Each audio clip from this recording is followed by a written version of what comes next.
প্ৰধানমন্ত্ৰীৰ আগমনৰ প্ৰাক সন্ধিয়া ঢেকিয়াজুলিত মন্ত্ৰী হিমন্ত বিশ্ব শৰ্মাৰ পদযাত্ৰা।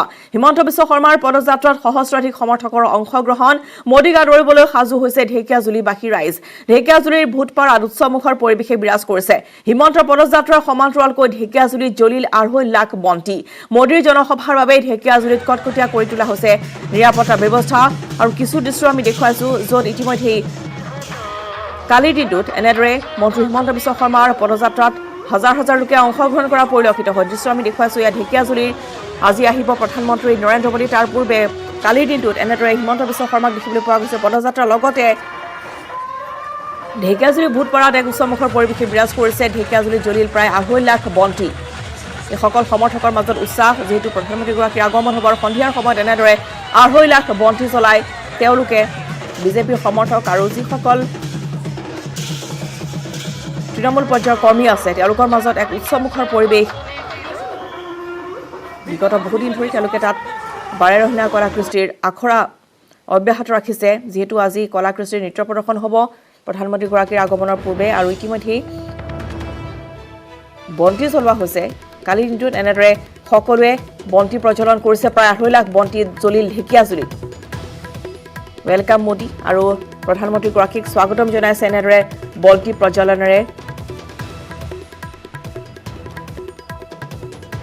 ঢেকিয়াজুলিত এক উৎসৱমুখৰ পৰিৱেশে বিৰাজ কৰিছে, যিহেতু প্ৰধানমন্ত্ৰীগৰাকীৰ আগমন। লগতে 5,000 কোটি টকীয়া অসম মালা আঁচনি আজি শুভাৰম্ভ কৰিব তেওঁ।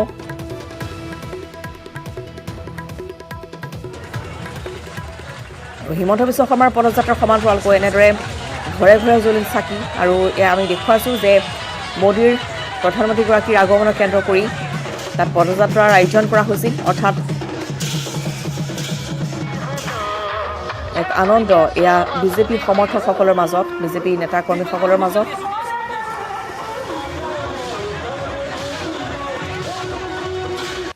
অহাকালি প্ৰধানমন্ত্ৰী মোদী ডাঙৰীয়া আহিব শ্বহীদ নগৰীত ঢেকিয়াজুলি। চাৰিওফালে উৎসৱ, আলোকৰ মেলা, আৰু মোদী ডাঙৰীয়াই মই ভাবোঁ কালি এখন ঐতিহাসিক ৰেলী সম্বোধন কৰাৰ বাবে তেখেতে অসমলৈকে আহিব, আৰু আমি নিজকে সৌভাগ্য বুলি ভাবিছোঁ তেখেত ঢেকিয়াজুলি। আগবাঢ়িছো পৰৱৰ্তী খবৰৰ মাজলৈ। আসন বুজাবুজিৰ পূৰ্বে কংগ্ৰেছ AIUDFৰ মাজত লাগিল কেনা। সৰুক্ষেত্ৰী সমষ্টিত কংগ্ৰেছ AIUDFে থিয় কৰাব নিজৰ প্ৰাৰ্থী। সৰুক্ষেত্ৰীৰ প্ৰাৰ্থিত্বক লৈ বদৰুদ্দিন আজমলৰ বৃহৎ ঘোষণা। 9 ফেব্ৰুৱাৰীৰ পৰা মহাজোঁট বন্ধনৰ দলৰ মাজত হ'ব বৈঠক। মিত্ৰতাক চূড়ান্ত ৰূপ দিয়াৰ হ'ব ধাৰাবাহিক আলোচনা। আসন বুজাবুজিৰ পূৰ্বে কংগ্ৰেছ AIUDFৰ মাজত এনেদৰে সৃষ্টি হৈছে কিছু অসন্তুষ্টি। সৰুক্ষেত্ৰী সমষ্টিত কংগ্ৰেছ AIUDFে নিজৰ প্ৰাৰ্থী থিয় কৰাব। বদৰুদ্দিন আজমলৰ ঘোষণা।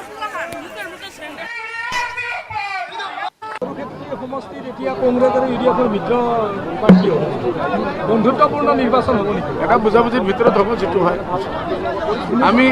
আমি কোনো কথাৰ ওপৰত ৰিজিড নাথাকিম, ইসকলো নাথাকিব, গিভ এণ্ড টেক হ'ব।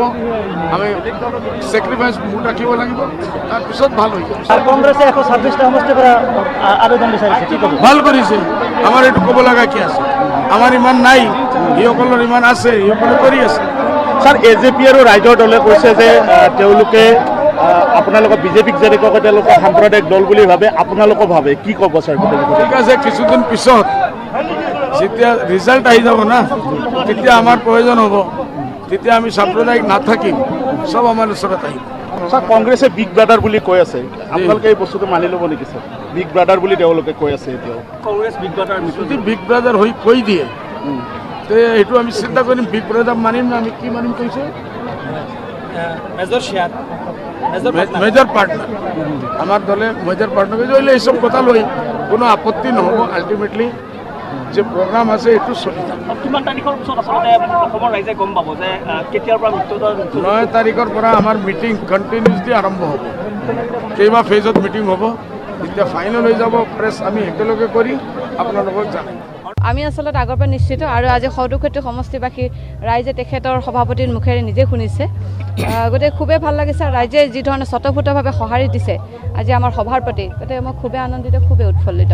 সেইটো আপোনালোকে সকলোৱে শুনিছে যে ফলে 11 ফেব্ৰুৱাৰীত উচ্চতম ন্যায়ালয়ত অখিল গগৈৰ জামিন আবেদনৰ প্ৰথমটো শুনানি অখিলৰ জামিন আবেদনৰ শুনানি গ্ৰহণ কৰিব তিনিজনীয়া বিচাৰপীঠে এনআইএ আদালতত দাখিল কৰিছে অভিযোগনামা ন্যায়াধীশ এন.ভি. ৰমন্না সূৰ্যকান্ত অনিৰুদ্ধ বসুৰ বিচাৰপীঠে গ্ৰহণ কৰিব এই শুনানি ইতিমধ্যে আদালতত অভিযোগনামা দাখিল কৰিছে এনআইএ পূৰ্বতে গুৱাহাটী উচ্চ ন্যায়ালয়ত জামিন নাকচ কৰিছিল অখিলৰ 2019 চনৰ ডিচেম্বৰ মাহত গ্ৰেপ্তাৰ হৈছিল অখিল এনআইএ জিম্মালৈ প্ৰেৰণ কৰা হৈছিল অখিল গগৈ পুনৰবাৰ জনাইছো যে 11 ফেব্ৰুৱাৰীত উচ্চতম ন্যায়ালয়ত অখিল গগৈৰ জামিন আবেদনৰ প্ৰথমটো শুনানি গ্ৰহণ কৰা হ'ব অখিলৰ জামিন আবেদনৰ শুনানি গ্ৰহণ কৰিব তিনিজনীয়া বিচাৰপীঠে এনআইএ আদালতত দাখিল কৰিছে অভিযোগনামা ন্যায়াধীশ এন.ভি. ৰমন্না সূৰ্যকান্ত অনিৰুদ্ধ বসুৰ বিচাৰপীঠে গ্ৰহণ কৰিব এই শুনানি ইতিমধ্যে আদালতত অভিযোগনামা দাখিল কৰিছে এনআইএ পূৰ্বতে গুৱাহাটী উচ্চ ন্যায়ালয়ত জামিন নাকচ কৰিছিল অখিলৰ আৰু 2019 চনৰ ডিচেম্বৰ মাহত এই গ্ৰেপ্তাৰ হৈছিল অখিল গগৈ এনআইএ জিম্মালৈ প্ৰেৰণ কৰা হৈছিল অখিল গগৈক আৰু ইতিমধ্যে দীৰ্ঘদিন ধৰি তেওঁ কাৰাৰুদ্ধ হৈ আছে বহুবাৰ তেওঁ জিএমচিএইচত চিকিৎসাধীন হ'বলগীয়া হৈছে কাৰাৰুদ্ধৰ মাজতে কিন্তু আমি জনাইছো যে 11 ফেব্ৰুৱাৰীত উচ্চতম ন্যায়ালয়ে অখিল গগৈৰ প্ৰথমটো জামিন আবেদনৰ শুনানি গ্ৰহণ কৰিব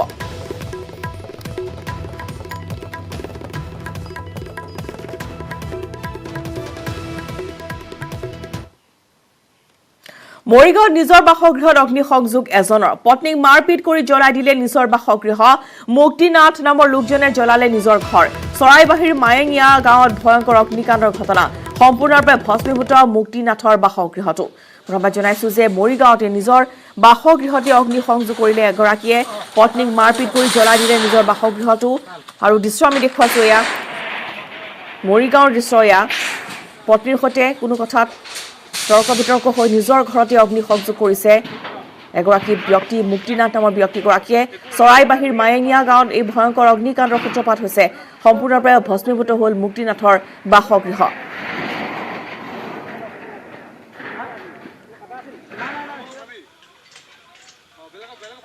ঘটনাটো মই মানুহ খাই আহিলে খাই আহি পেলাই মানে কি ঘৰতে আছিল ঘৰত মানে এইপিনে বাহিৰত শুই আছিলে শুই থাকি তাৰপিছতে ভিতৰত সোমাই গ'ল গৈ পেলাই মোকে মাৰপিট কৰি পেলাই তাৰপিছতে বিয়া পঠিয়ালে মোক ঘৰত থাকিব নিদিয়ে মই বোলো মই ক'ত যামগৈ মই চৰাইকেইজনী পেলাই এইফালে মই যাব নোৱাৰো সিহঁতক মই ক'ত থাকিমগৈ তাৰপিছতে গাড়ী কৰি লৈ পেলাই মই গুচি গ'লোগৈ চৰাইকেইজনীও গ'লগৈ তাৰপিছতহে এসোপা হৈছে সাংসদ দিলীপ শইকীয়াৰ বাহনে মহতিয়ালে বাইক আৰোহীক সাংসদৰ কনভয়ৰ খুন্দাত আহত হৈছে দুই বাইক আৰোহী বজালী ধুমাৰকুৰত ভয়ংকৰ পথ দুৰ্ঘটনা সংঘটিত হৈছে পথ দুৰ্ঘটনাৰ পিছতে উত্তপ্ত হৈ পৰে পৰিস্থিতি ভবানীপুৰ আৰক্ষীয়ে নিয়ন্ত্ৰণ কৰে সমগ্ৰ পৰিস্থিতি বজালীৰ সাদেৰীৰ পৃষ্ঠা প্ৰমুখ সন্মিলনৰ পৰা উভতিছিল সাংসদগৰাকী পুনৰবাৰ জনাওঁ যে সাংসদ দিলীপ শইকীয়াৰ বাহনে মহতিয়ালে বাইক আৰোহীক সাংসদৰ কনভয়ৰ খুন্দাতে আহত হৈছে দুই বাইক আৰোহী বজালীৰ ধুমাৰকুৰত সংঘটিত হৈছে ভয়ংকৰ পথ দুৰ্ঘটনাটি আৰু এই পথ দুৰ্ঘটনাৰ পিছতে সমগ্ৰ পৰিস্থিতি উত্তপ্ত হৈ পৰে পৰৱৰ্তী সময়ত ভবানীপুৰ আৰক্ষী ঘটনাস্থলীত উপস্থিত হৈ পৰিস্থিতি নিয়ন্ত্ৰণ কৰে বজালীৰ সাদেৰীৰ পৃষ্ঠা প্ৰমুখ সন্মিলনৰ পৰা উভতি আহিছিল সাংসদ দিলীপ শইকীয়া আৰু তেওঁৰ বাহনে এনেদৰে বাইক আৰোহীক মহতিয়াৰ পিছতেই এক উত্তপ্ত পৰিস্থিতিৰ সৃষ্টি হয় আৰু এয়া দেখুৱাইছো যে কেনেধৰণে দুৰ্ঘটনা সংঘটিত হ'ল আৰু দুয়োগৰাকী বাইক আৰোহীক ইতিমধ্যে চিকিৎসালয়ত ভৰ্তি কৰা হৈছে কিন্তু স্থানীয় ৰাইজ যথেষ্ট উত্তেজিত হৈ পৰে পৰৱৰ্তী সময়ত ঘটনাস্থলীত আৰক্ষী উপস্থিত হৈ পৰিস্থিতি নিয়ন্ত্ৰণ কৰে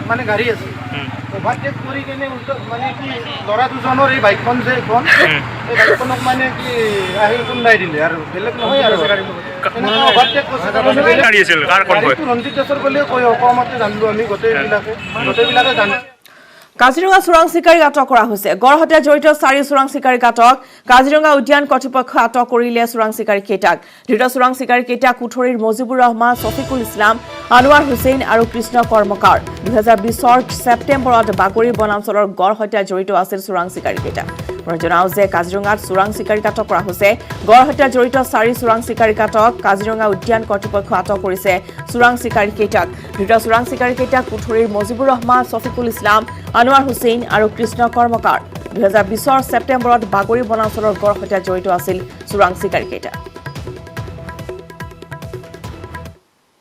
কেছ একচুৱেলি আমাৰ যোৱা ছেপ্টেম্বৰ মাহত আমাৰ যিখিনি কেছ আমি ৰেজিষ্টাৰ কৰিছিলোঁ তাত আমাৰ ষ্টাফসকলৰো জড়িত আছিলে সেইখিনি আমি সেই কেছটো এতিয়া ফ'ল' আপ চলি আছিলে তো সেইটো সন্ধানত আমাৰ এজন পলাতক আছামী আছিলে তেওঁৰ নাম মুজিবুৰ ৰহমান কুঠৰি নজানত ঘৰ তেওঁ আৰু ইতিমধ্যে আমি জনাইছো যে আজি দিনৰ 11 বজাত ঢেকিয়াজুলিত উপস্থিত হ'ব প্ৰধানমন্ত্ৰী নৰেন্দ্ৰ মোদী আৰু 15টা দিনৰ ভিতৰত দ্বিতীয়টো অসম ভ্ৰমণ ইয়াৰ প্ৰধানমন্ত্ৰীগৰাকীৰ এই মুহূৰ্তত আমি পোনপটীয়া সম্প্ৰচাৰলৈ যাম ঢেকিয়াজুলিত ইতিমধ্যে উপস্থিত হৈছে গৈ আমাৰ জ্যেষ্ঠ সাংবাদিক ৰাজু বৰুৱা আপোনাৰ কাষলৈ আহিছো ঢেকিয়াজুলিত গৈ উপস্থিত হৈছে গৈ আৰু 11 বজাৰ পৰা আছে মোদীৰ এই জনসভা কি পৰিৱেশ কেনেধৰণৰ প্ৰস্তুতি